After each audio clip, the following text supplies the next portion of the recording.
Dating is a fact-finding mission because Hmm. it's helping you to make a decision. Let's be honest, let's be practical here. At the Yes. end of the day, there is only so far that love and feelings will take you. The Hmm. day to day will happen. The feelings will fade. So you want to be sure that the decision that you made to be with this person is a decision that aligns with every area of your life. Talking, you can always drink your coffee and Okay, thank you. hello, everyone, and welcome to another episode of the Inside the Arena podcast. Today, we have a familiar face, someone who has been on here before. I think her episode was one of the most impactful episode we've had, and I got the most review from a lot of people because it's something that actually impacts people's life, and which is relationships, specifically with a romantic partner. Well, I'll just have you introduce yourself so the audience can refamiliarize themselves with you and get a sense of the conversation we're going to be having today. Okay. Hi, everybody. My name is Bunmi Oduah, and I'm a teacher, I'm an author, and I'm a speaker. I help women, preferably high achieving women, but I do help women in terms of their relationships, especially women who are waiting for marriage. I help them to wait gracefully, and we can talk a bit about that. I help them to wait gracefully. I help them to enjoy and maximize the seasons that they find themselves in. So, making the best of life where they find themselves at that point in time. And I do that in a variety of ways. I do that through my book. I do that through an online program or online learning experience. And I also have a community of women who are waiting for marriage. And so we gather together every month. We talk about different topics. Yes. So that's me in a nutshell. Yeah, fair enough. The like I was saying previously, the episode we had was centered around waiting gracefully. I think the Yes. first one we did, and I had a lot of people sending questions, and it was an interactive conversation. I would really encourage people to go listen to it. You also talked about your book. I think you were just coming out with your book at that time. So how has that whole experience been for you so far, and how's the book doing? It has been interesting. I don't think I realized how much went into publishing a book. I don't think I ever appreciated it until I had to publish my own book. And it was an interesting journey. It pulled things out of me that I didn't even know I had in me because there were many moving balls, there were many moving objects, and it was like trying to just keep on top of things. So speaking to a publisher, speaking to a printer, getting a team together that would help when it was time to launch, setting up emails to encourage people to sign up, buy the book, all of that. So there was a lot of that going on, and it's been really good. Um, I actually spoke to my publisher yesterday, so I'm getting my first set of royalties, which is like, yay, finally. But I think I need to perish the idea that authors are extremely wealthy people because you have to be selling loads and loads of books to make the kind of money that I see people doing online. And I'm like, so how are you making money with your books?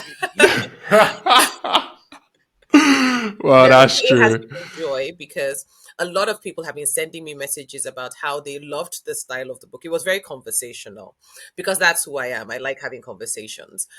It was very conversational. It was very trying to be relatable. So seeing it from the perspective of, don't worry, I'm not talking at you, I'm walking with you. So this is a journey where we're doing this together, and it's just helping people to understand that. And then just giving them the tools and the knowledge that they needed on the journey to be able to do the things that they needed to do. So yes, it's been good. Yeah, it's been good, and reviews have been coming out. I checked it out a little bit, but I think we'll talk more about that at the later part of the conversation. Sure. Well, I'm glad you're finding success with your book. I'm glad the royalties are coming in. We'll be expecting ours over here. And good luck and congratulations with Thank that. you. So previously, the conversation we had earlier on was centered around waiting gracefully, right? Centered around women who may be experiencing quote unquote delay, which you said may not be delay, might just be that they're in a phase where they need to gather some level of experience and so they can better prepare themselves for the journey ahead.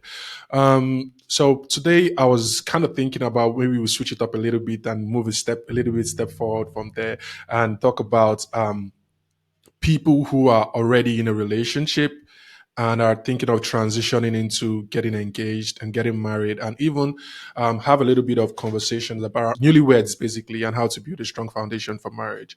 Before we actually go into that, I really wanted to ask, so for the sake of people who are just listening to this episode and didn't get to listen to the previous one, can you please give us a little bit of background about how um, what your life journey has been and how you transitioned to becoming a relationship teacher? Because I saw that specifically, not a relationship coach, but a relationship teacher. And I thought that was really, really intentional. So can you just Yes. give us a little bit of background?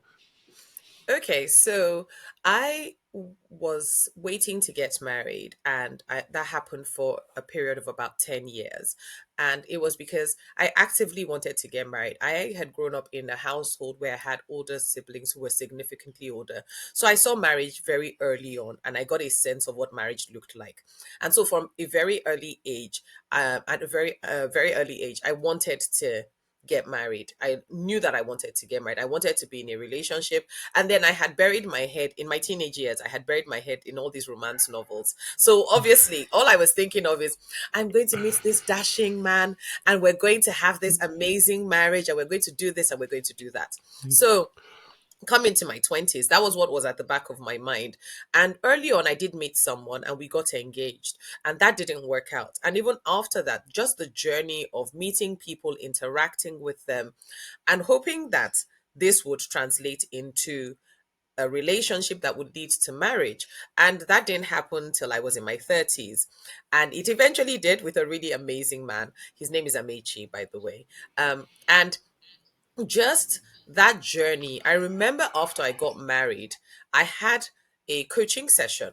And I remember the coach asked all of us, we was a mastermind, so there were multiple of us on this call. And I remember she asked us, so if money was not your problem, like if you weren't working for money, what would you do? You know, the question they always ask you, all these life coaches, they always ask you Yeah. that question.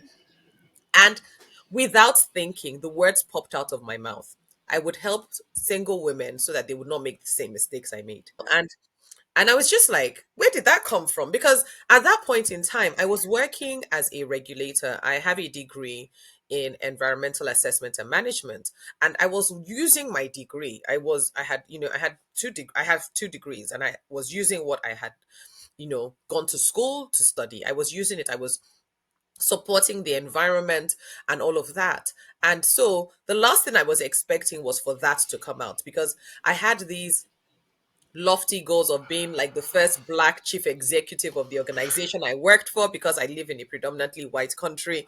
So I had all these grand plans. So the last thing I was expecting to say was that I would help single people. So I just thought, oh, it's a nice thing to do on the side. And I initially started it on the side until I got to a certain point where I became dissatisfied with work. And can I just say that if anybody is feeling a dissatisfaction with work, it is an opportunity to pause and ask yourself, why am I dissatisfied? Because sometimes it's an invitation for a change, it's an invitation for the next thing. More often than not, it is an invitation for the next thing, whatever that next thing looks like for you. For me in particular, because I'm a Christian woman, that next thing was leaving my job. And for me, it was like, that's not the plan. I almost was saying to God, hello, can you hold off? That's not the plan. But I did eventually. I remember when he said to me, you're going to leave your job, and then obviously started the journey to transition out of work. So I've had my first child, and I went on maternity, and over here you can take maternity for up to a year. So I took maternity for up to a year, and in that year I just decided I'm not going back to work, and then transitioned into helping women with their relationships, which I had already started doing 2 years prior, before I left my job. um and then over time, just tried different things, online courses. I went and got more coaching for myself, did more learning and more training, just to give myself a sense of if this was something I wanted to do long term. And in the last 4 to 5 years, it has been an amazing journey. There have been highs and there have been lows. I won't say that it has all been pretty, but it has been a journey where I have leaned more into me. And you said about how I wrote the words there, relationship teacher. It was intentional, because in the expert industry or the knowledge industry, everybody's very focused on, you have to be a coach, you have to be. And I was just like, I don't know that I want to be a coach. I don't know that the style and the my unique giftings play to only coaching. I think that they play more to teaching, which is ironic because my mother is a professor. So you can technically call my mom a teacher. And I remember for many years, people kept saying to me I was going to be a teacher like my mom. And I kept saying to them, absolutely not. I am not going to be a teacher. And irony of it, here I am as a teacher, Yeah. although I am teaching on something totally different. So that's my journey, and that's how I got here. Yeah, that's amazing. That's really, really amazing. And I really appreciate the fact of you giving advice to people who may be feeling dissatisfied with where they currently are, maybe in their career or other things, and using that as an invitation to adventure, to finding something deep within themselves that they can actually how would I put this? That they can actually express to the world, right? Which can be of tremendous help to a lot of individuals and also make a living off it, because you talked about Yes. you expecting royalties. And I'm still going back to that. Like the reason, yeah, yeah, like part of the reason why I keep going back to that, or I want to buttress that point is, um, most of the time people don't see the financial value in helping other people, right? In using their own story, their experience, or being a symbol for positive change in the society and in the community. It's almost Mm, like you're just doing that. Like, how are you going to feed? Like, who's exactly. going to take care of XYZ and the rest of it? But understanding that it can also be monetized, and that's one thing that the social media has actually had a huge impact in this new in our generation. Understanding that you can also monetize um, your how would I put this? Your passion and your goal to wanting to help individuals and to put up Yes. to put out positive things into the world. You talked about having your coaching sessions that you have people come in and the rest of it. So I think more of that needs to be out there because, for example, um, in Nigeria, as you know, we have less than 300 mental health professionals for a population of over 200 million people, and we're projected to hit 350 million people. And people are not seeing that as a career path to Mm, become like a psychotherapist or like a psychiatrist or things like that, because it's like Nollywood has done a number on us. It has always been like, and society itself, right? There's always been yes. like, you have to be a doctor, you have to be a lawyer, X, Y, Yes. Z. But going into the humanities in education and seeing that there's a huge career, because you live in the UK, right?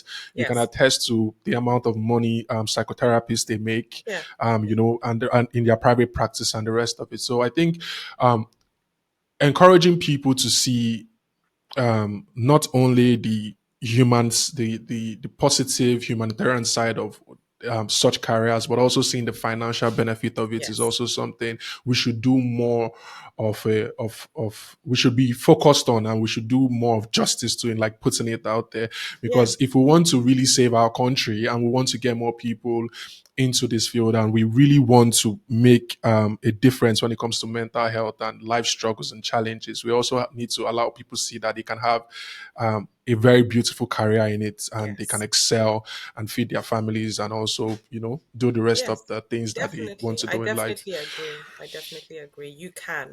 And I don't think, I think, having worked with a particular coach, two coaches in particular, but one of them, her name is Tolu Michaels, and I remember she used to say that passion and profit can sit in the same sentence. That you can Hmm. be passionate about the topic, but you can also be profitable in the thing that you're passionate in. That don't think you have to choose one over the other, where you're only focused on money or you're only focused on passion. You can actually put both in the same sentence. And that's the gift she gave me on my journey, in that you can do this work to help people. You can do this work that is a slightly different message to other relationship coaches, in terms of people are focused more on the getting married, and you're saying enjoy the journey. I'm not saying don't get married, but enjoy the journey till you get there. You've literally almost said, let's turn our gazes slightly to another angle to see the entirety of this process rather than just one part of the process, and that you can be rewarded for that. And that's a good thing.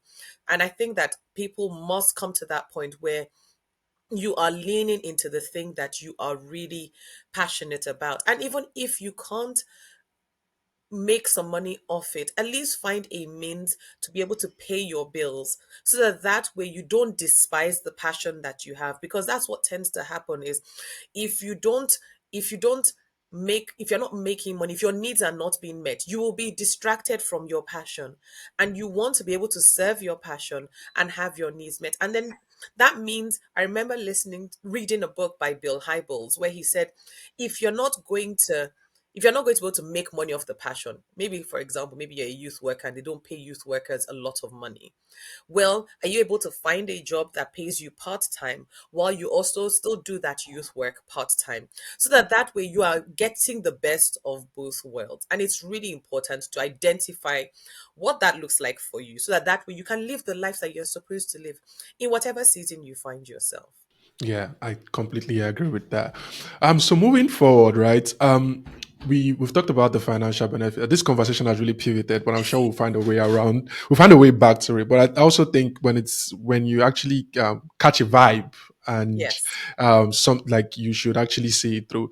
We've talked about the financial aspect and the reward part of it, but let's even personalize it to you.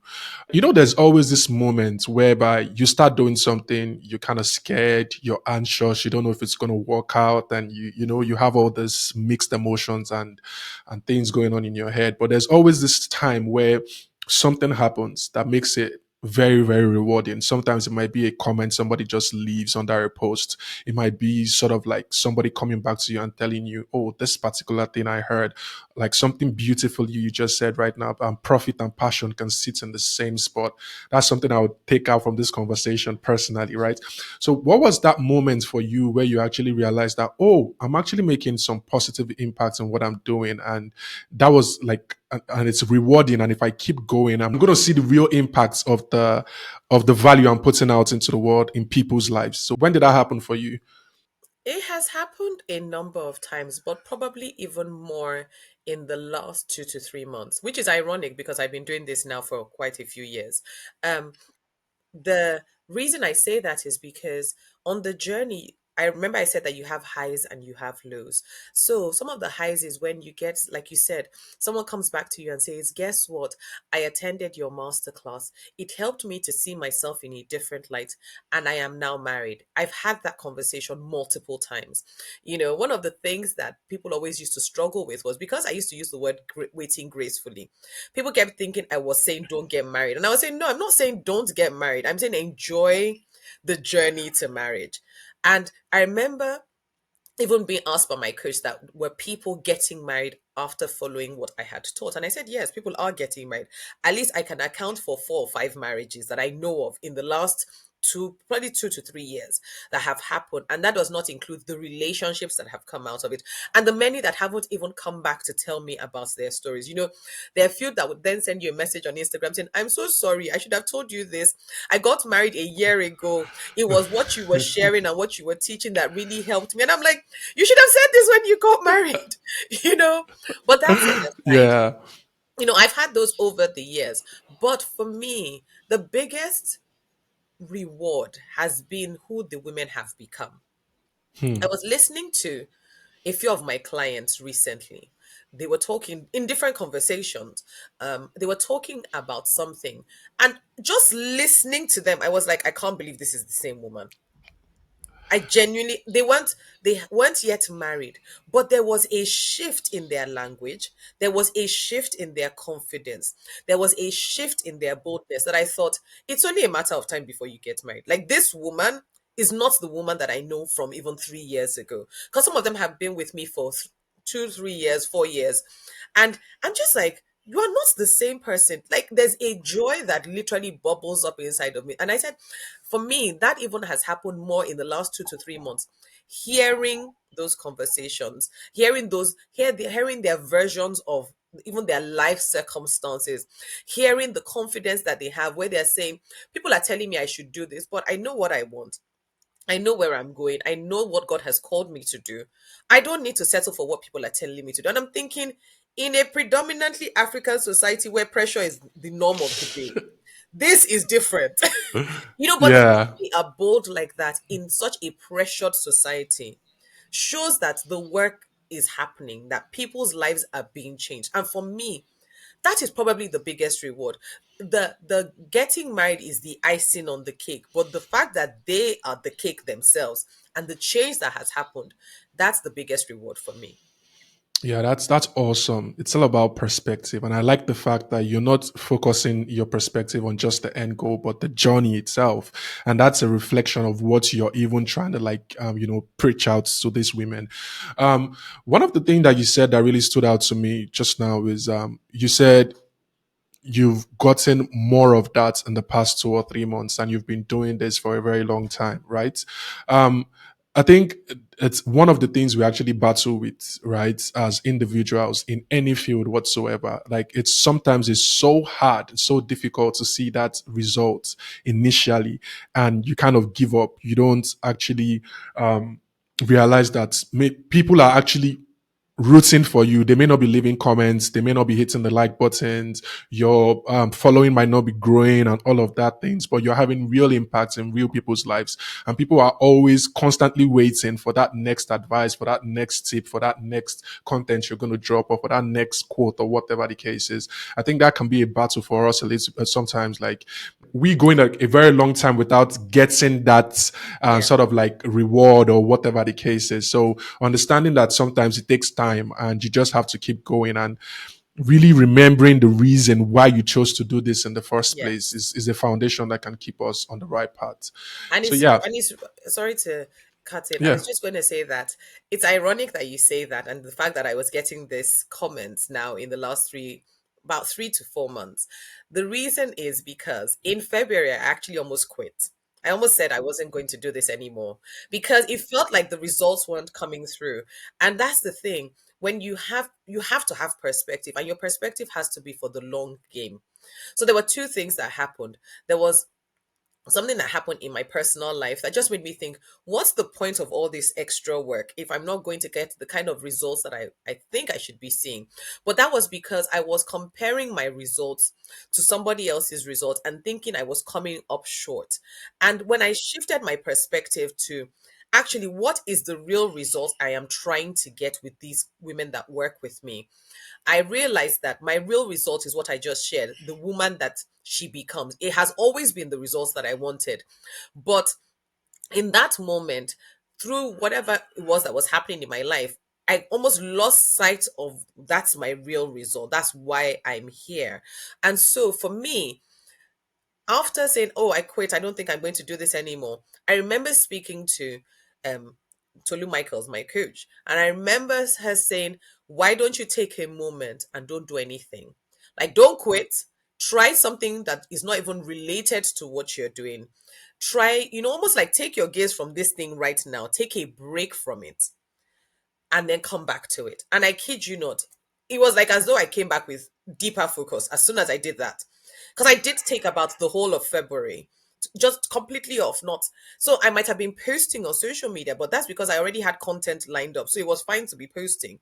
But nobody knew that internally I was having to get back to the real reason why I was showing up in the world and why I was doing the work that I was doing.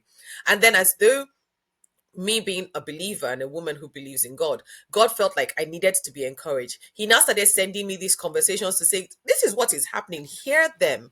Don't just think it in your head and think, is this really happening? But actually hear them share. It's really funny because I host something called Bible study with Bunmi on Thursdays, Thursday evenings. And a few ladies joined that. And on this particular this last Bible study, a friend of mine who I've known for years. She's known me since I was probably in secondary school. She's a few years older than I am. She joined the Bible study and she was telling the people on the Bible study all these nice, amazing things about me. And it was like as though I wasn't sitting there. And I was thinking, what are you talking about? But it was back to this is the real thing. This is the real deal. These are the real tangible things that matter.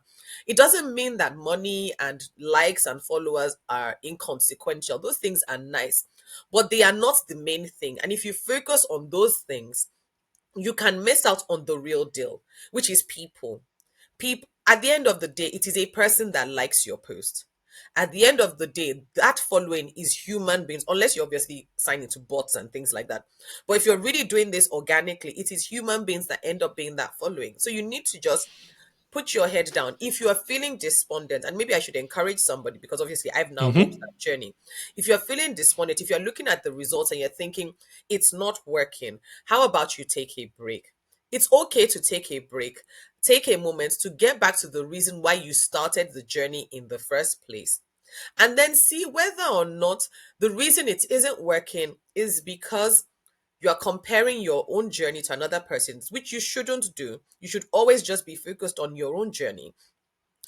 You're either comparing yourself to somebody else's journey, you are not doing it the way that needs to connect with the people that you want to reach, because even that in itself can stop your results.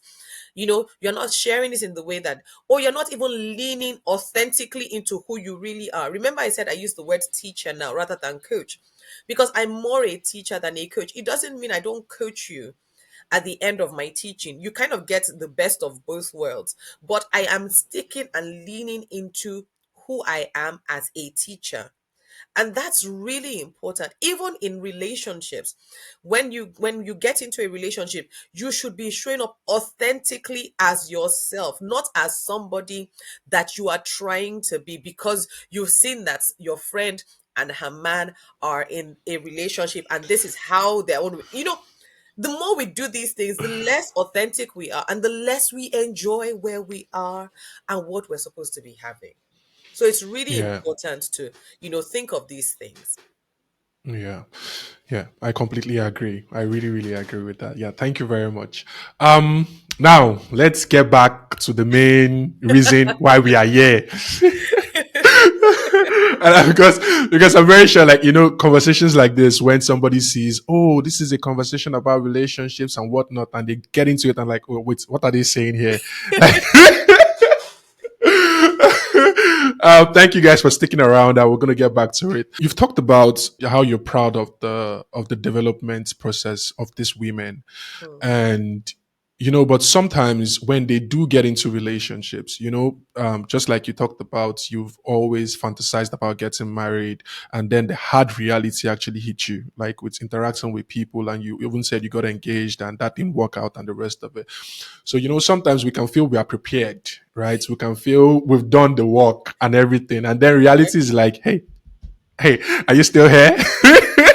It looked like the famous quote from Mike Tyson, like everybody has a plan until they get punched in the face. Yep. So, um, I'm saying that because what are the common challenges you've actually seen, right, from women actually transitioning from that, enjoying the process, waiting gracefully, and when they are getting into relationship, and when like reality hits them?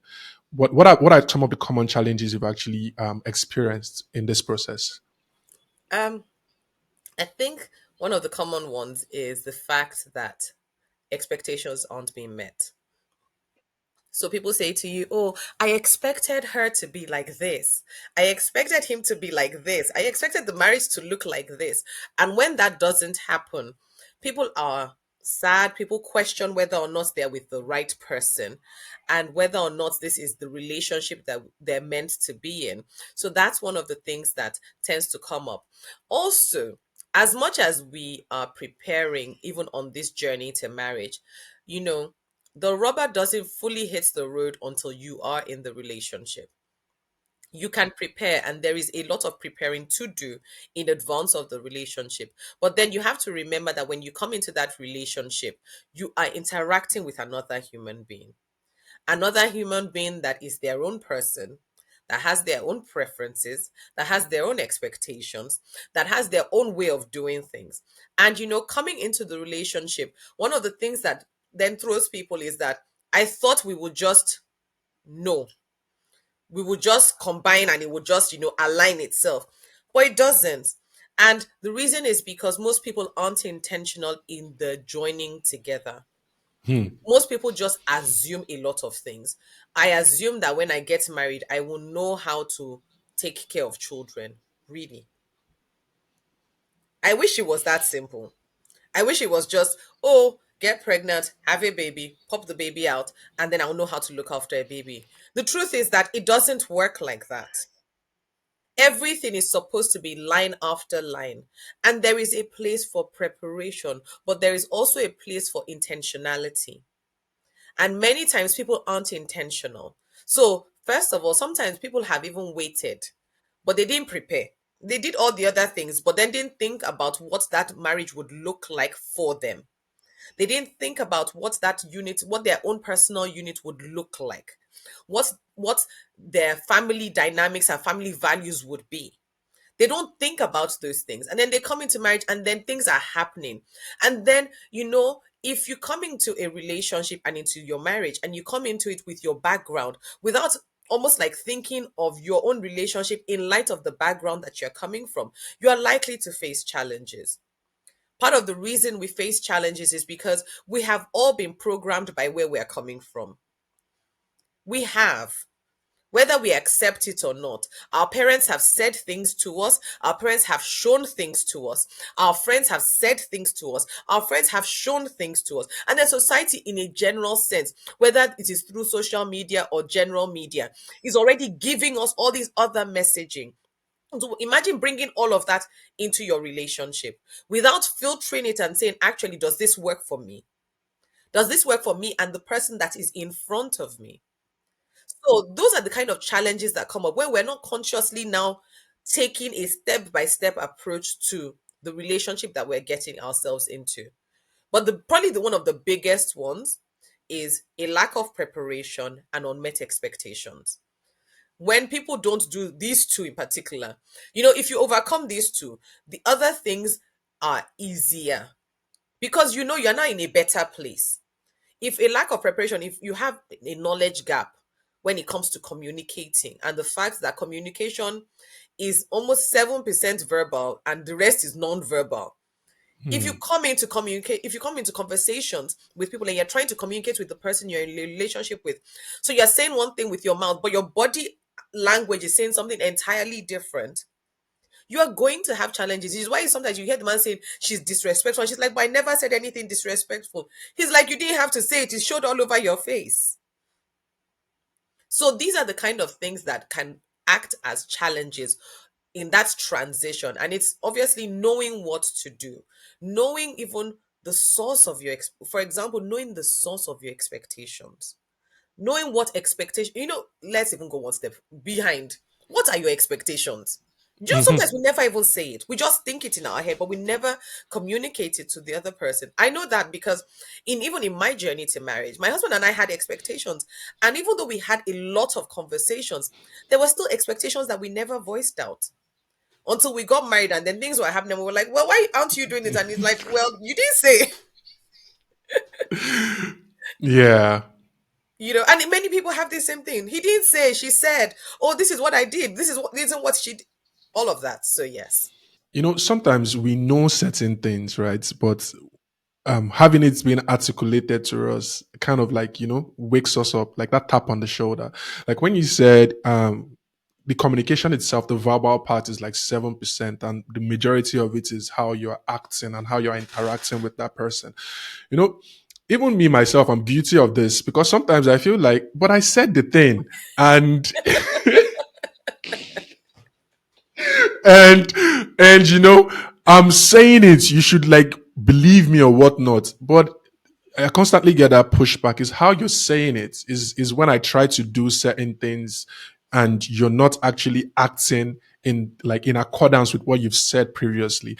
And I think that's really, really important. I think especially for men, because sometimes we feel like going back to the way society has programmed us and where we're coming from or Yeah. whatnot, fundamentally is like men is like, oh, I don't express my feelings. So if I express my feelings to you, it means I sincerely and genuinely love you. Okay, I've heard. But act in accordance is another thing. Is another thing. It's like as long as I am, providing, I'm trying to make sure we are feeding and whatnot. And it's true. All of those things are true, but it's the emotional absence that may be there sometimes as she's trying to communicate to you, because I'm constantly having this problem myself, right? Because I feel like there are some fundamental things, like as a man, you're supposed to like focus all your energy on, Yes. and once those things are, once you are doing this for this person is supposed to interpret it as the ultimate sacrifice, right? Mm, But that is accepted. I'm not saying that is not true, but I'm still saying there's still space for vulnerability, and there's still yes. space for communication, and there's still Yes. space for understanding that just as you have your own beliefs and your systems or whatnot, this other person also has theirs, which is what you were talking about the other time. It's like no matter how we want to deny it, our backgrounds, our upbringings, our friendship, our previous relationships, and the Yes. rest of it has shaped us in a certain type of way that may be alien to the new Another partner we person. were with. Yes. So Yeah. it's like understanding these little things. And, I had a joke, and this lady was like, one of the greatest things women do for men is like they are constantly training us for our next partner. So women should be working. And it's true. It's like, Yep. it's like, it's like women should be, dabbing themselves up when they see themselves on the road, and when they find this wonderful, amazing man, they shouldn't just think like they hit the jackpot or feel like, oh, he's doing all of this for me. They should actually realize that he has actually gone through like several relationships, that he had to be a better communicator. He has Yes. had to find a goal in his life, because they like sometimes you're in a relationship and it's because you're not a better communicator, and you lose that relationship, and you understand that going into this next relationship I have to do better. Yes. Sometimes it's like you weren't focused on your life goals, and you weren't like being like, I don't know how to put that, and Mm. this lady is telling you like you should do more, like you're not living up to your Yeah. potential and whatnot, and she abandons that relationship, or something goes wrong, and you go into the next relationship, you're like, okay, I'm not going to go into this relationship until I have certain things fixed in my life Yes. and the rest of it. Exactly. So if I'm being honest, that is true. Like the way she said it, I'm like, okay, yes, I think we need to appreciate more women, because I'm looking back at some of the previous relationships I've had in my life, and I'm like, okay, okay, I'm in a much better place right now. And that Yes. was because somebody else called out my bullshit. Yeah. And if we're being honest. So yeah, moving forward, I'd like to ask, in your experience, what milestones and discussions should couples prioritize in this stage in order to build like the strong foundation we're talking about? There are quite a few things that you can talk about, but I almost say group them. So, I have a list, and I'll read it out because I tend to have lists anyway. I have a list of the areas of your life. And Mm, then remember, we talked about expectations and what expectations do you have, and the fact that unmet expectations can cause issues and challenges in relationships. You have to think of the areas of your life in terms of your spirituality or lack thereof. If you don't have spirituality, you have to think of it from the place of personal development, character development, and you as a person. Then think about your spouse, think about your family and friend relationships. So I tend to group those together. Telling you, think of the different areas of your life, because all those areas will play themselves out in your relationship at some point. One way or the other, they will. So think about spirituality, personal development, your significant other or your spouse, your family and friend relationships, your work, that's either your career, your business, or ministry, depending on which path you're following in life, your health and wellness, your emotional and mental health, your money and finances, and then fun and recreation. I tend to always group this for my clients that these are key areas of our lives. Everything else sits under one of these 10 areas. So when it comes to transitioning, before you ever even get into a relationship, you must understand these areas of your life and understand what you want for those areas. Because if you come into the relationship not knowing it, you can go with the flow for a while and you can go with it for a long time. But eventually, because we are human and there is a part of us, our soul always needs its own expression. Eventually, no matter how long you flow with somebody else's expectations for a particular area of your life, eventually you will build resentment. Eventually, you will dig in your heels and say, actually, this does not feel right. And you want to be sure that before you get into a relationship, you understand what these areas of your own life would look like. Then when you're transitioning into the relationship, you want to be having conversations to get a sense of what these areas look like for the other person.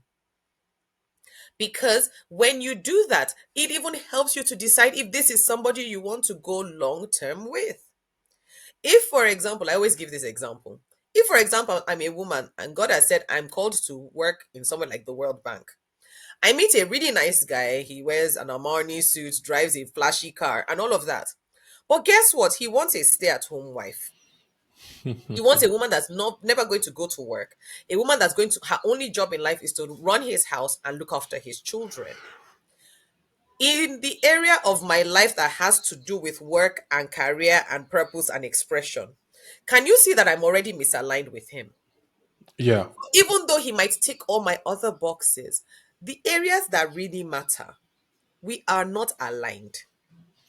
That's why I said before you even get into the relationship, you have to understand these particular areas. If you then understand these particular areas, you can then begin to have conversations that help. And when you start dating, dating is a fact finding mission because Hmm. it's helping you to make a decision.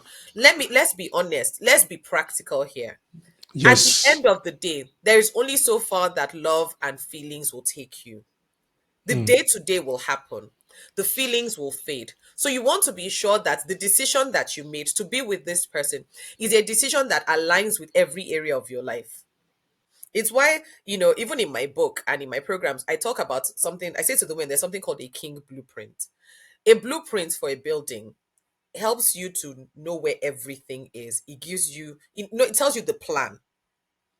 When you have a blueprint for the future spouse that you are looking to be with, you have an idea of what you're looking for so that when you meet someone, it's almost like an invisible checklist is going on in your head because your blueprint already tells you that for you, laughter is a big deal. Then you meet a guy that's always serious and never laughs. If laughter is a big deal for you, you can't be with somebody that never laughs. You are going to be frustrated eventually. At some point you are going to be frustrated. So when you're dating becomes a fact finding vision, a mission on, does this person align with what I want? And the man is doing exactly the same thing because nobody goes into a relationship just with any random human being. You literally have something that you're working through your mind that actually I want this and this in the relationship that I want to be in. So for example, a man can say I want a home where there is peace, then he meets a woman that's always dramatic. Are they going to, they can't work together because they literally are not aligned. He wants peace. The girl is always having drama. She's fighting with everybody and anybody. Can you see that eventually nothing is going to click? Even if they click in terms of they are sexually attracted to each other, even if they click in terms of they're from the same backgrounds, but a fundamental for him is peace in his home. And she doesn't bring that. So you need to do that so that when you're transitioning, you are doing these checks, you're doing these balances in your head to see. And then you are having conversations. And please, we are adults. Have adult conversations. This is not the time to shy away, especially if you're going into a relationship where you eventually want to settle down with the person. Have adult conversations. What is important to you? Where are you going in life? What would you like to achieve in the next 5 years? And even if he doesn't know, does he have a sense of he's even a person that is teachable enough that he will start to think about it? What is important to you? What is your family background like? How did you grow up? What does sex mean for you? What does money mean to you? How does life look for you when you don't have money? These are fundamentals. Because if you have these conversations and you talk about these things, when we're coming together in a relationship, remember I talked about expectations. I have my expectations. You have your expectations. Part of our discussion is, are our expectations so far apart from each other that they can never meet? Or can our expectations have a middle ground? And determining the type of relationship that we want will determine where the expectations sit. If, for example, my expectations were shaped by social media influencers and I just want to live a fast life and a luxurious life, But the guy is like, look, I can afford the basics of life and I'm looking to live a good and satisfied life long term. But I'm not going to give you a fast and luxurious life today. He has high expectations, he has his expectations. Conversations will then help you to determine if those expectations can meet somewhere. Hmm. And then you're also using that opportunity to see how the person, part of your transition is seeing the person in certain settings, seeing them amongst their friends, seeing them amongst their family. Because if you see a person and how they treat their family, it will tell you how they will treat you. You will have an idea of how they're going to treat you based on what you have seen. Because remember that whatever people show you, believe them. That's who they are day to day. And even if they were pretending, I remember there was this guy I was dating a long time ago now. And I'll never forget his words to me. People can only pretend for so long. Eventually, their true self still shows itself. So, part of your transition is paying attention, not just with your ears, but with your eyes, so that you're fully present in the thing that is happening. And even all of this still keeps happening when you get married. Because remember that you are two different individuals from two different houses who grew up with two different experiences.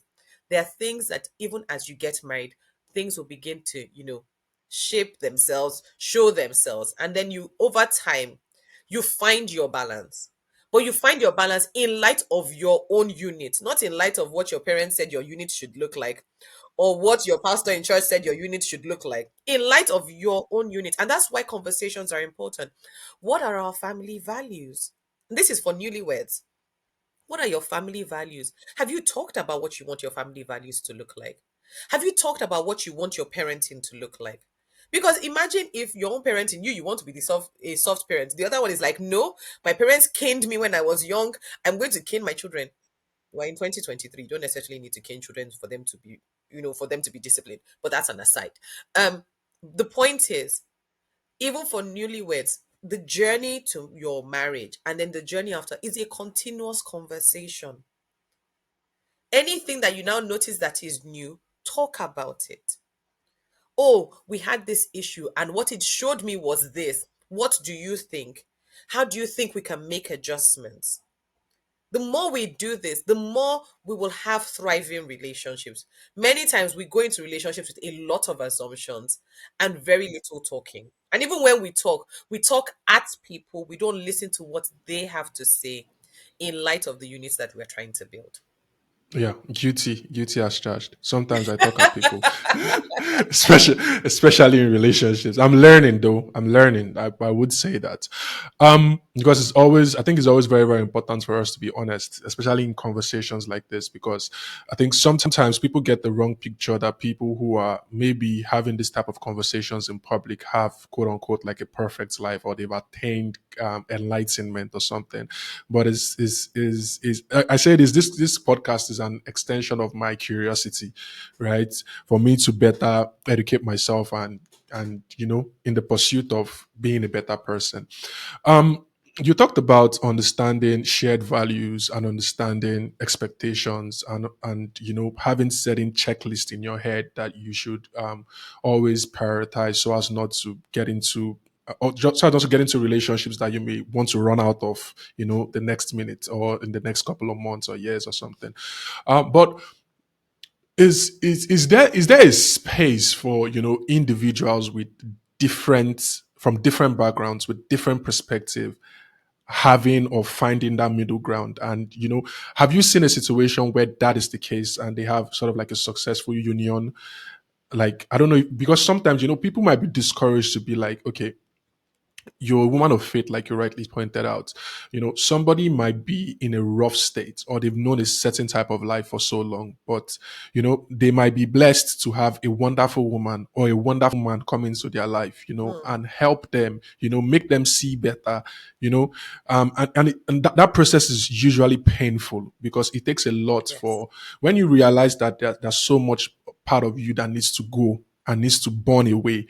That is sort of like the most painful experience because you constantly want to hold on to that comfort, to that thing.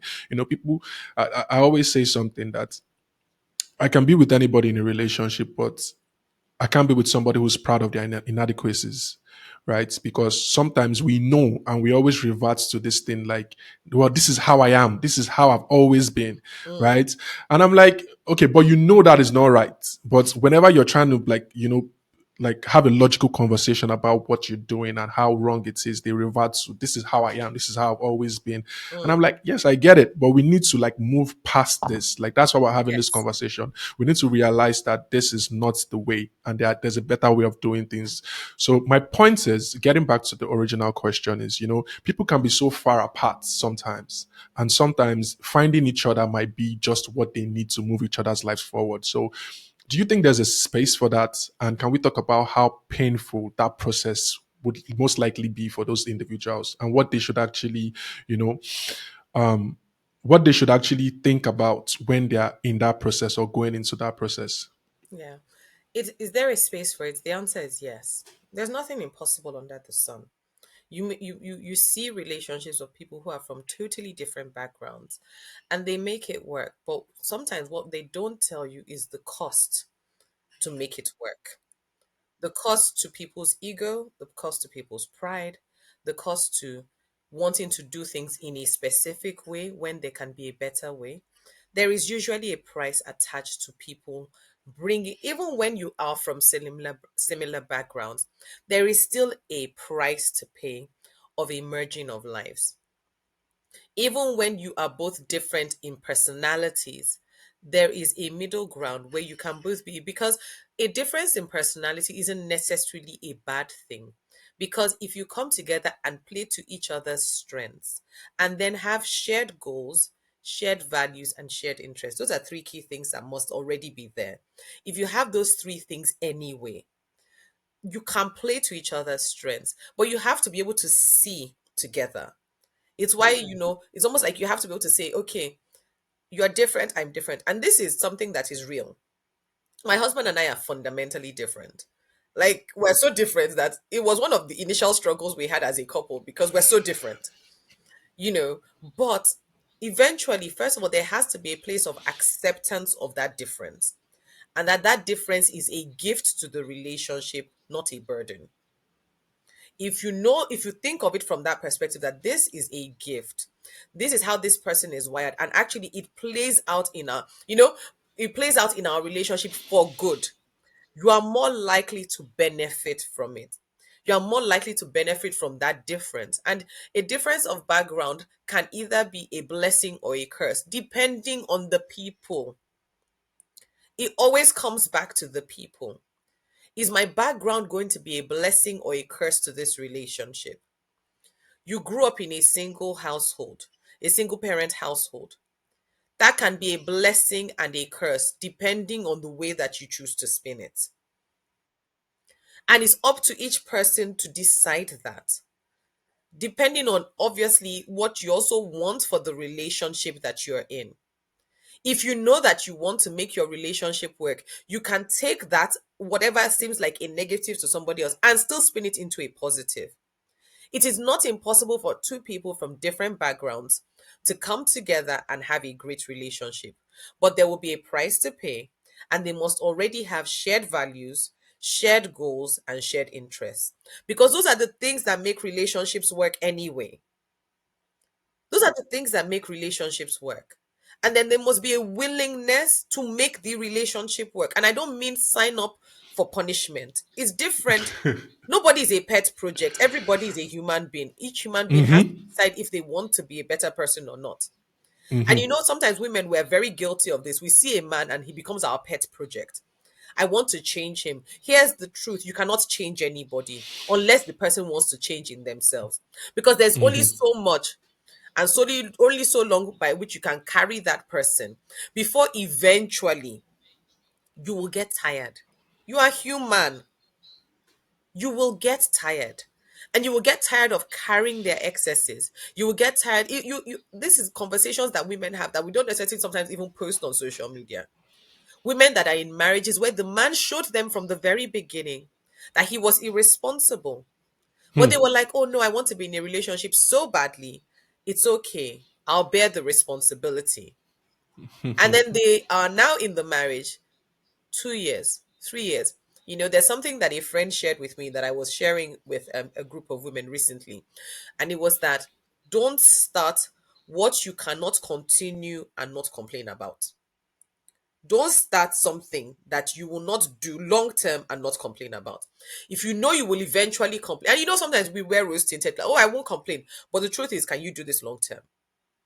Can you do this for the next 5, 10, 15 years? When women come to me and they say, oh, I'm not sure, there's this quality about the man, I'm not sure about it. The question I always have to them is, if he never changes and this thing stays like this, can you cope with this long term?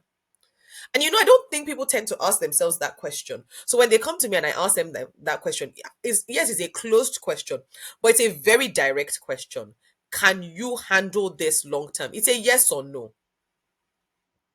Because most of us, if we're honest with ourselves, can't handle certain things. But is it possible to see someone from a different background and come together? Yes. My husband is from a totally different background, totally different culture to me, totally different background and upbringing to me. But the reason why we're making it work is because we're taking time to sit and look at our own unit, and we already have shared values, we already have shared goals, we already have shared interests. Now we're now looking at it and saying, okay, so this thing that we've seen that's a difference between the two of us, how can we make it work? Whose own probably is even better, or is there even a neutral way that will work for both of us? Because sometimes it doesn't necessarily mean I have to follow his way or he has to follow my way. We can find a new way. This happened for us like with Christmas celebrations. He was used to having loads of family members and big family Christmases. I was used to having nuclear family Christmases. We're coming from two different places. And we said, you know what? Instead of this thing becoming an issue, what would work best for us? Can we create our own new family Christmas traditions? It's a simple example, but it's an example where we forget that side and forget that side. What works for this one today, here and now, and going forward? So that way we now say, okay, fine. Maybe this year we'll spend it with your family. Next year we'll spend it with her family, and the year after we will do something just for us and our kids. You are suddenly creating new things. And with relationships, whether you are from different backgrounds or even from similar backgrounds, the whole essence is to create something for your unit. I keep saying it, it's your unit. Yes, there are influences from your parents and all these other people, but at the end of the day, you are the one living in the reality of that relationship. Make it work for you, not based on what other people have told you. Yeah, that's true. That's very, very true. You talked about sometimes women know maybe this man is not responsible, quote unquote, and maybe he knows this lady is not responsible or whatever the case is.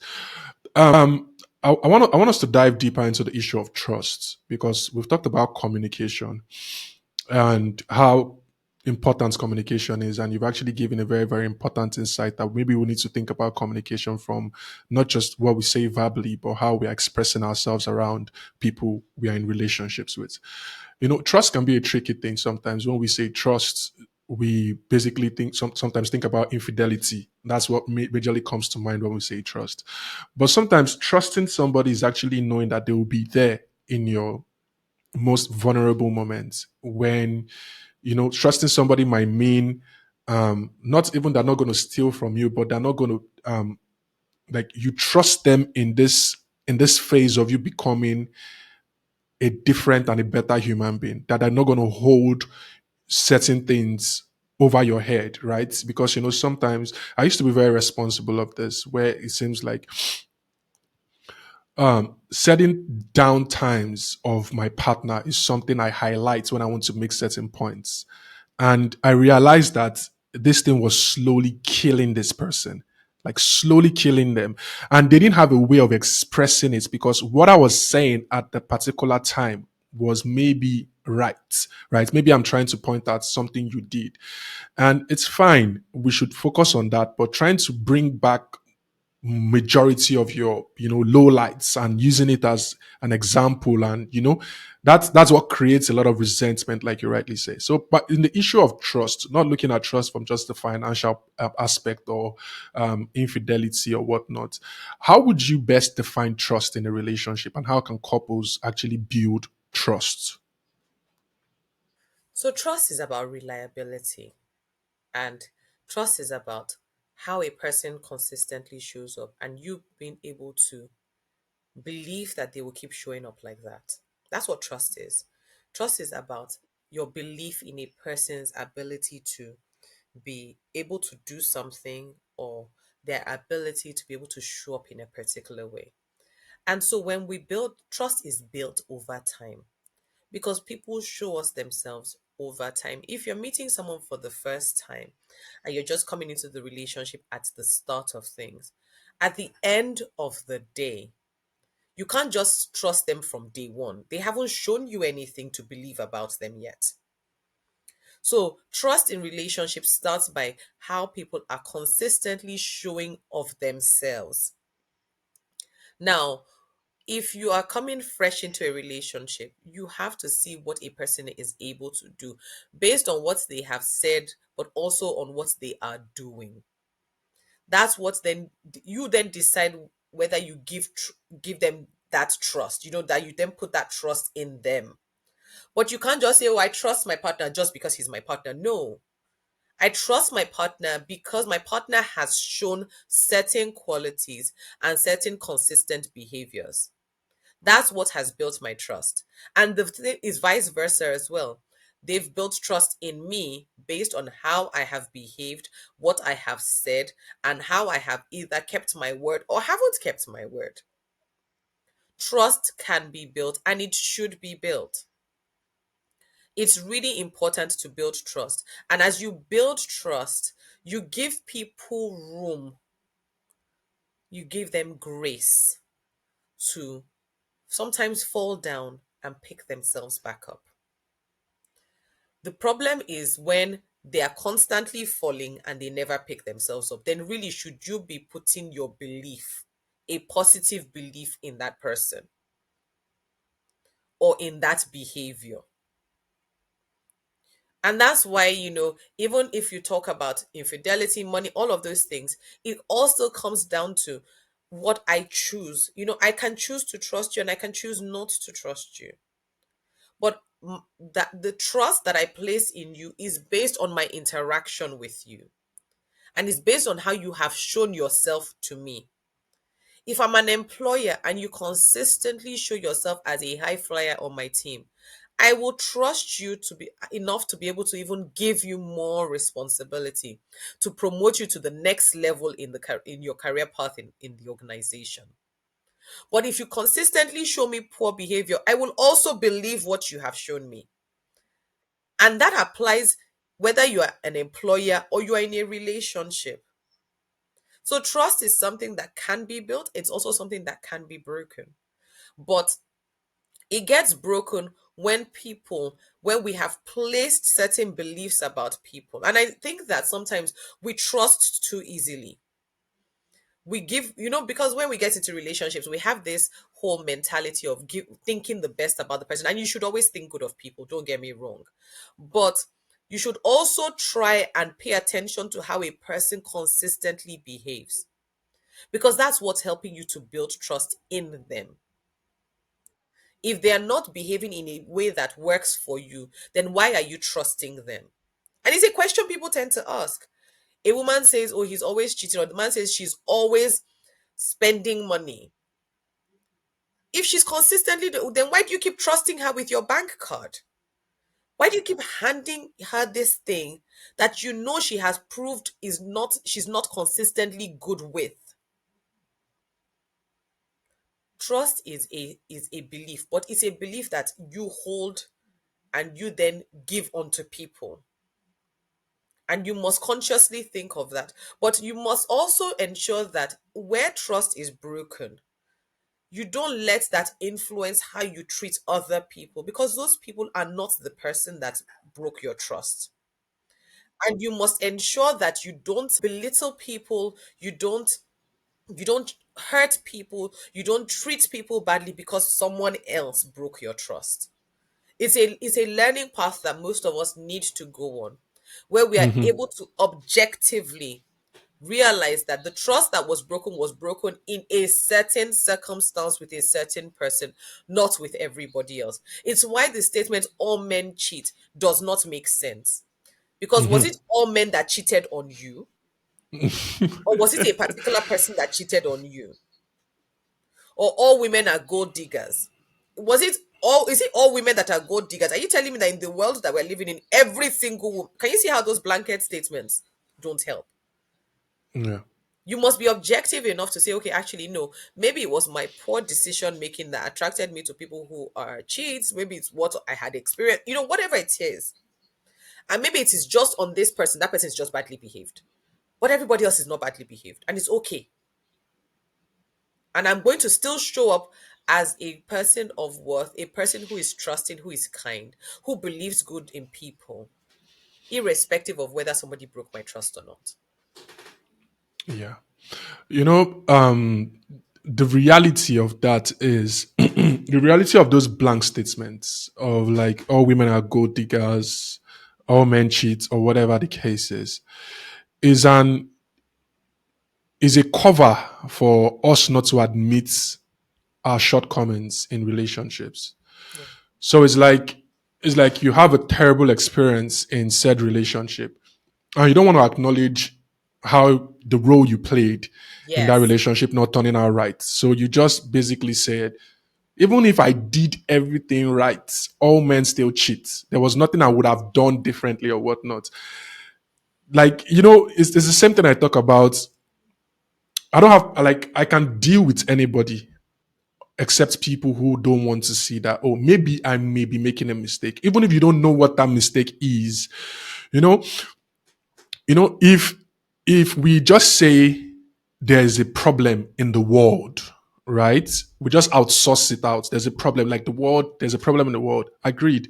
But that's admission simply means I have no role to play in it and there's nothing I Yes. can do. So I might as well just, like don't make any effort at all. Don't try to do better. Don't try to be a better person. Don't try to like go into the next relationship understanding, taking lessons and understanding the mistakes I've made in this previous one so as Yeah. not to repeat them. Right. So I think a lot of people understand this reality when they are, in their rooms, late at night and they want to go to bed. They understand it.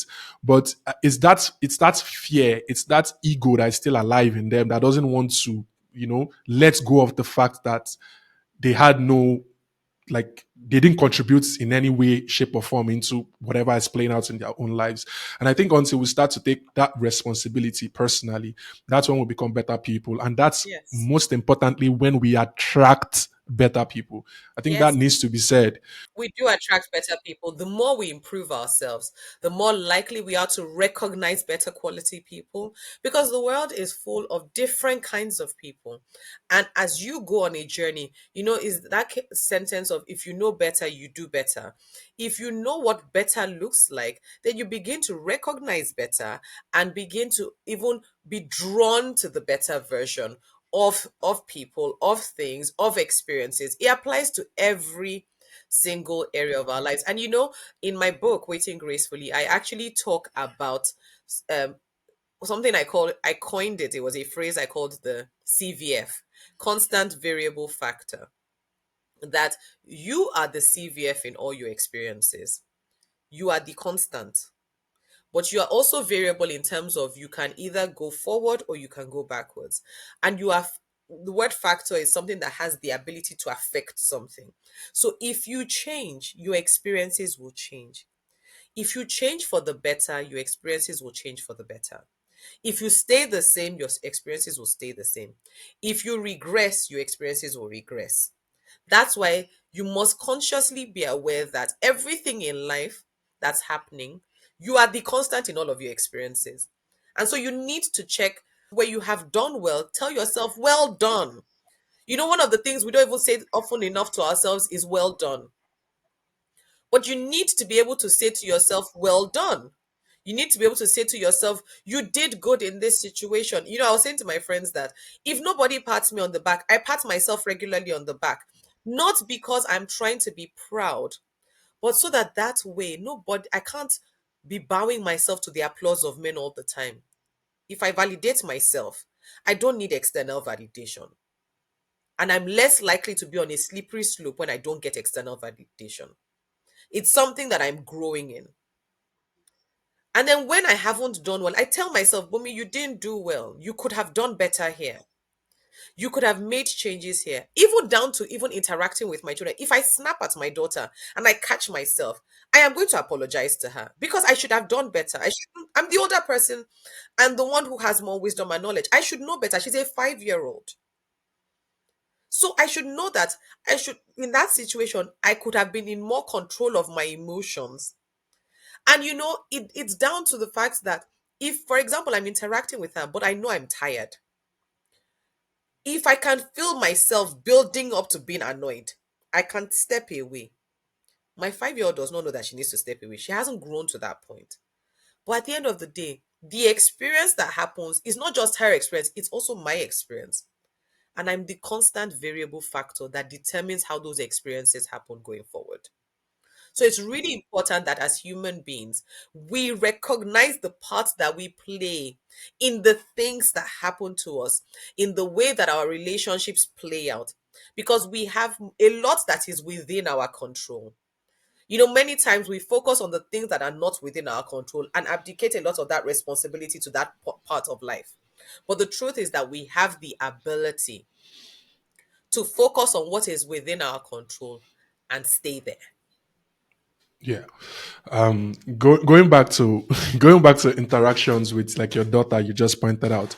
I think one of the most profound things I actually heard when it comes to interacting with young people is, you know, older people are always like, don't let beauty and youth be wasted on you like you're young. But we fail to realize that we shouldn't also let knowledge and experience be wasted on us also as we get older. So Mm, it's like that's the perfect correlation where you said she doesn't know she needs to step away. You have to realize that you need to step away because you're feeling tired and you're feeling irritable. I think that's something, sometimes we don't actually realize those things that is playing out right in our very face. Sometimes a younger person might be totally wrong, but our reaction to that thing might be is even worse. Like it's worse because we should know better. Yeah. So I just wanted to acknowledge that. So you initially talked about how you were in the regulatory space and how you actually um, left that career to focus on this one you have right now, being a relationship teacher and helping countless of women around the world, basically, because there are a bunch of different women on your platforms, not just Africans, and and yeah. So how should couples navigate the challenges and opportunities of personal growth? I said that at some point. I said you have to talk about the expectations you have in different areas. One of them being personal development. When it comes to personal development, sometimes what can happen is both people can be growing at a similar pace, or people can be going at very different paces, or some people, one is growing and the other is not growing at all. When it comes to when you're growing at similar paces, life is easy, life is good because you're both at similar paces. You're learning the same things, you're both big on those kind of things. Where you're at slightly different paces, the thing that I think is really important is to give grace, especially for the person who is further ahead.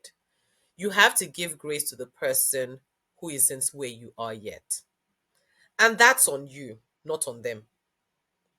At the end of the day, you are the one who's further ahead, who knows what needs to happen. And you must be willing and able to say, you are not there yet, and it's okay. Part of being in a relationship is also helping people along. So, helping them in ways. For example, sometimes if I want my husband to hear something, and I know that if I try to get him to maybe join a particular course with me, he won't join. So, I might instead play the course out loud so we can both hear it. It's a stylish way of getting him to hear it, but I've got the point across.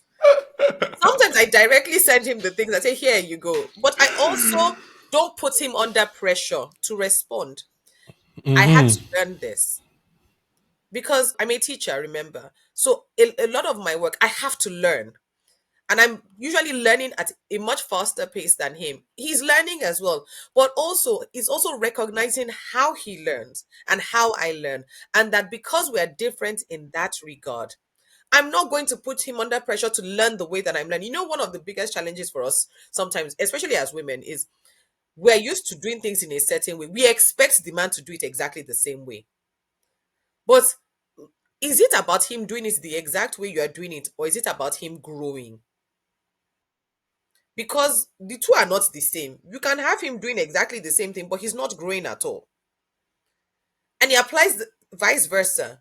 Is it about her doing things exactly the way that you're doing it, or is it about her growing?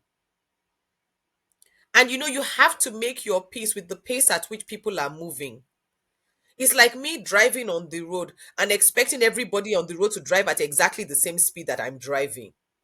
Some days I'm going to meet the 80-year-old woman who does not drive faster than 20 miles an hour. Whereas on that road, the speed limit is 40 and I'm already at 38. What do? I give her grace and let her keep going on her own journey. And I go on my own journey. I don't get out of my car and tell her, you are not driving fast enough. You should move quickly. I don't do that. Yeah. And if I don't do that, even in such a practical sense, why should I do it in my relationship? It is why you give grace. Let people move at their own pace. It's different if the person isn't growing at all and is unwilling to grow. That's a different conversation and most likely a counseling session conversation.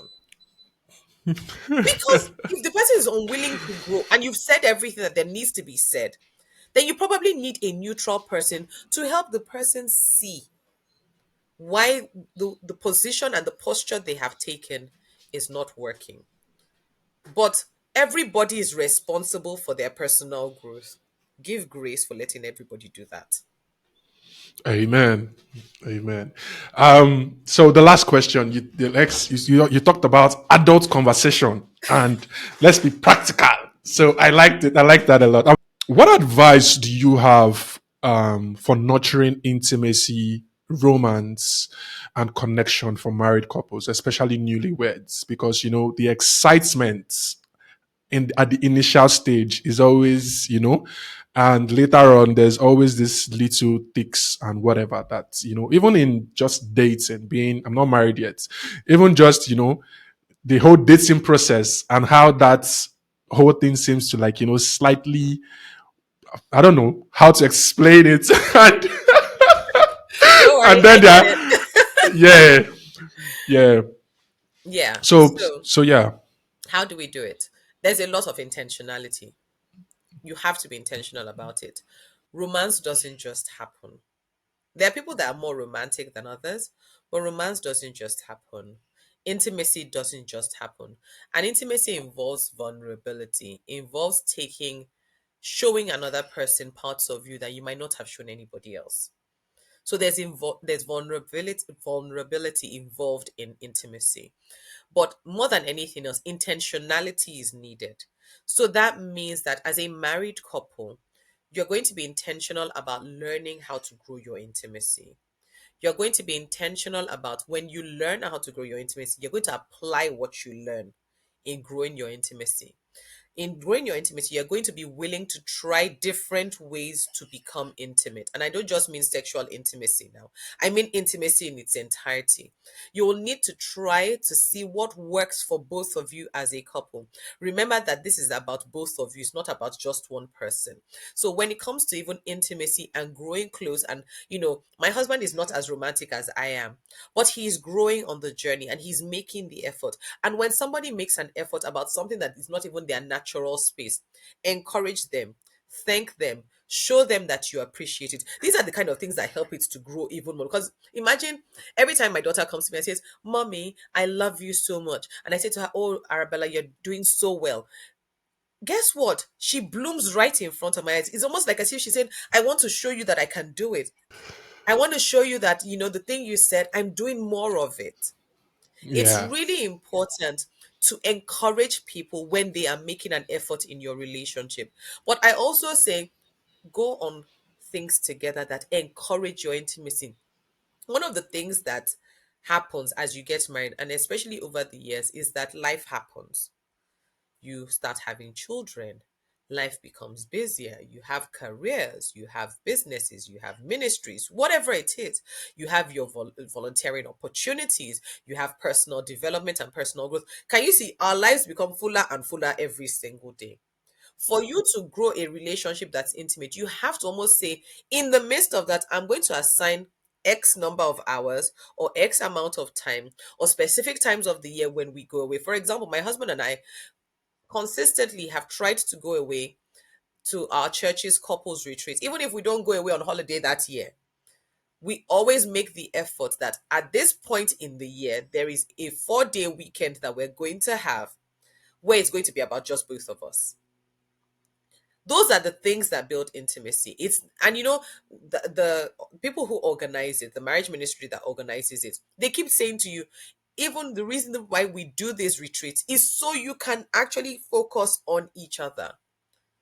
But don't just do it once a year. Set aside time regularly to do it. Have regular date nights. And it's not going to always be easy, especially once you start having children. Hence why intentionality comes in, where you're going to say, okay, how are we going to make it happen? Okay, if we can't leave the house because maybe we can't afford to get a babysitter or we don't have any extra help, can we have an hour together after the kids go to bed? There is intentionality even behind that. Oh, we can't go to the cinema. Can we bring the cinema to ourselves? Can we put on a film on Netflix and grab some popcorn and a drink? There are ways around these things to ensure that you keep doing these activities that build intimacy and then learn. Make the effort to learn how to. Because something I said to a group of women yesterday was, you don't become a wife because you got married. You become a wife on the journey to marriage by what Hmm. you know and what you are doing. And that really matters even after you get married. So intentionality is key. Thinking of each other is key. And growing, personally growing in that area of intimacy is also key. Yeah, Jordan Peterson, the famous Canadian clinical psychologist, he has. I'm going to actually butcher this. I'm very sure, but he has something along. He has something along the lines of, for couples to actually stay married long term, they have to have 3 hours, 3 to 2 hours in a week where they actually catch up on each other's lives, like, and they have to make space for intimacy, romance, at least 3 to 2 times in a week. Like, it should be like a job. Make it boring to the point whereby Yes, it gets exciting. Like, yes, make it is mandatory. Like, we're gonna have days whereby even if you don't feel like it or I don't feel like it, we're gonna do it. Like, yes, we'll do it. Like, no matter what happens, we're gonna do it. And I'm not gonna get excited. Get excited, because he said, "What other things do you have that's going to keep your relationship together?" But at the time you start abandoning romance to the point like, "Oh, we're both tired," or what, "Oh, this week has been hectic," or whatever. You said you're going to go 1 month without catching up on each other's lives and knowing what is actually going on with this person. And before you know it, it's going to be 6 months and you're going to go 5 years and realize that you're living with a total stranger. yeah, And in order for that not to happen, you have to have 3 hours in a week where you actually catch up on each other's lives. Like, tell me what is actually going on at work, with the kids, anything. Just tell me, because we grow as individuals. Like you said, something, our lives become fuller with each passing day. So those things need to be constantly communicated, and we need to know we are actually on the same path at the same time, and we're actually on the same page. So yeah. As we round up this conversation, is there anything else you would like to like leave us with? Maybe any question I didn't ask, or anything you just feel you need to get off your chest? As we round up the conversation. I think that to build relationships, you have to be intentional. You have to be willing to adjust where adjustments need to be made. And you have to be willing to course correct where you find that you have gone off the wrong path. I think Hmm. that if you do these three things, you are on your way to experiencing the best kind of relationship. So try them. Thank you very much. How can people actually find your book? Like people who have listened to this podcast today and are very interested, supporting you in any way, shape, or form. How can they actually find your book? Where can they find it and order it? Okay, so you can get my book either on Amazon. It's available on Amazon worldwide. It's also available on Kindle, and if you are based in Nigeria, it's available on Roving Heights, so you can order it off Roving Heights. If you're based in like somewhere like Ghana, you can order it from Nigeria and it will be delivered to you because I know that it has been delivered to Ghana for those that couldn't access Amazon from Ghana. So it's definitely available in most online retailers. Yes. Great. So, what about people who want to take your coaching class or your teaching classes? Permits me. Let me get that right. People who feel like they can actually get more value from you from a one-on-one session or joining your classes and the rest of it. How can they actually find and become a member? So they can sign up to join my email community because my email community always hears when I'm running a class. They are usually the first to hear when I'm doing anything. They can also come and join my community. So that's a standalone waiting gracefully community, a community for women who are waiting to get married. And that is hosted online, although we sometimes have in-person retreats. Those are starting at the end of this year. So they can come to me, either join my email list and hear when a program is opening up, a master class is happening, or they can come and join my community, which is running throughout the year. That one it runs for 12 months across the whole year. So they can come and join in that way. Or they can find me on social media and start there. Sometimes you need to see what a person is like before you get up close and personal with them. So, come and find me on social media. Find me on Instagram. Let me know that you listened to this episode and, tell me what you got out of it. I love having conversations with people. Yeah. So first things first, the name of the book is Waiting Gracefully. We Yes. didn't say that, so people can actually. But I would leave links to it, attached it to this episode. The Amazon link and the Kindle link and the Nigerian link. Please, I'll need you to send that to me Yes, I so will. that I can attach it to that. So that's that. And you're talking about people joining your email list and the rest of it. The easiest way to actually find those links would be finding you on social media, right? Like Yes. Yes. Instagram, Twitter, and the rest of it. So what's like the Instagram handle for people? It's at Bunmi Oduah. So it's just my name, Bunmi Oduah. If you search for me, you'll find my Instagram page and you'll find it on Facebook as well as on Twitter and LinkedIn. And LinkedIn. Okay. I'm going to attach all those links to this episode so people can easily just click on them. Sometimes we are very lazy. Um, Even me myself, like sometimes when I listen to something and I don't see a link to easily click on, I might just forget or I'll be like, I Yeah. might be caught up in the conversation too much. So we'll just leave links to that to make it very easily accessible. So once again, thank you very much for coming on the podcast again. You are like, I think okay, you are the second person I'm saying again to. I think the first person is Anuji Dejo, and you're the second person we're having who's a previous guest. And I'm looking forward to us doing more of this in the future around maybe any specific topic or just honing on something in particular. And if you ever feel like you need to get something off your chest or you have some words of advice, encouragement, or